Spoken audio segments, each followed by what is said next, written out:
Hello, my name is Kwaba Tampa. I'm one of the directors of Save the Congo. I'm speaking to you from the British Foreign Ministry, the FCO. We're heading down to the FCO to meet with the Minister. Hopefully Harry Bellingham and someone from his office. We have a petition which has been signed by 61 progressive rabbis in Britain. This is a significant day for activists, Congo activists. We have a delegation of 5 rabbis.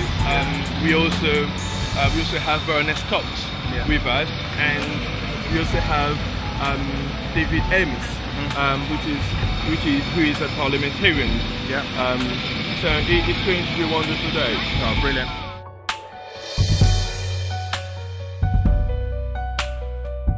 I'm here today with the group of rabbis and representatives from the Congo to hand in a petition to ensure that there are proper human rights. This is an historic moment in our history when we have a crisis in the Middle East. Countries which have been oppressed for a long time are emerging. So I think the timing of this petition, which has been signed by 61 rabbis, is very, very important. And I will do all I possibly can as a Member of Parliament to make sure that the Foreign Office ministers take this petition forward, apply pressure, so that we achieve our aims. And I know that my good friend Baroness Cox will do the same in the House of Commons. It's my privilege to be here today with representatives from the Jewish community. I'm very pleased that 61 rabbis have signed this letter to the British government, and this is a very symbolic time for the Jewish community as they remember the Exodus, as they remember Holocaust. And their links with the tragic situation in the Congo reflect their deep concern that the people of the Congo have suffered for far too long, far too much. They have not had an exodus, and their people are still suffering genocide in many forms, and particular concerns which we would wish the British government to address, the problems to do with blood minerals, with child soldiers, and with the culture of impunity, whereby people who have committed horrendous crimes have not been brought to account. And we hope very much that this letter to the Minister will be sympathetically received. I'm sure it will. Tony Bellingham is deeply concerned about what's going on in the Congo. So it's really exciting to be here at the Foreign Office to hand over this petition. It's so important because there's just not enough attention being given to what's going on in the Congo. This humanitarian tragedy that no one is noticing going on under our noses, and we all have a role to play in what's going on, and we would really love to raise the profile of the Congo campaign and help save the Congo as a charity. After the horrors of the Holocaust, the Jewish community said never again. Unfortunately, it has become again and again.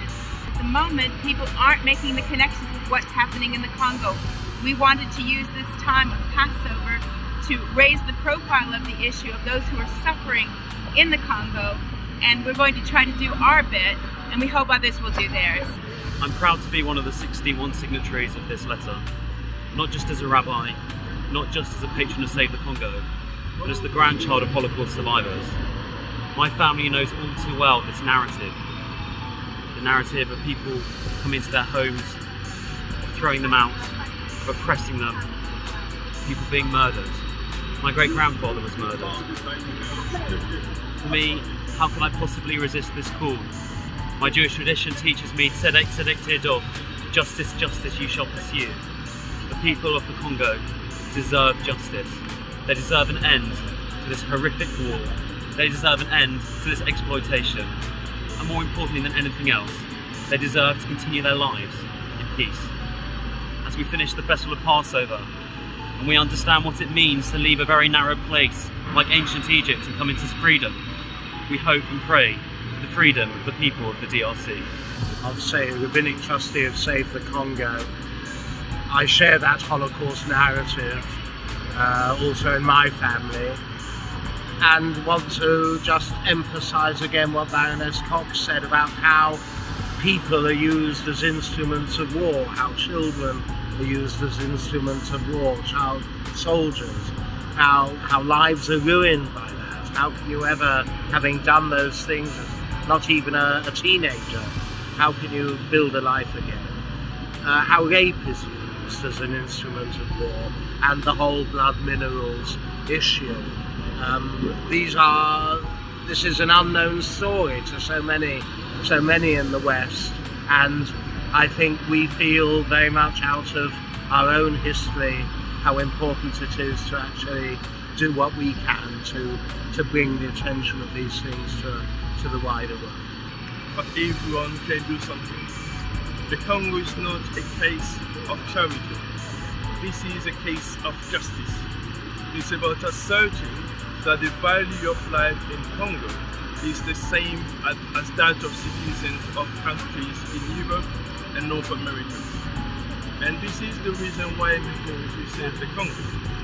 One of the things that inspires and haunts me at the same time, it's what I will tell my kids and my grandchildren in years to come.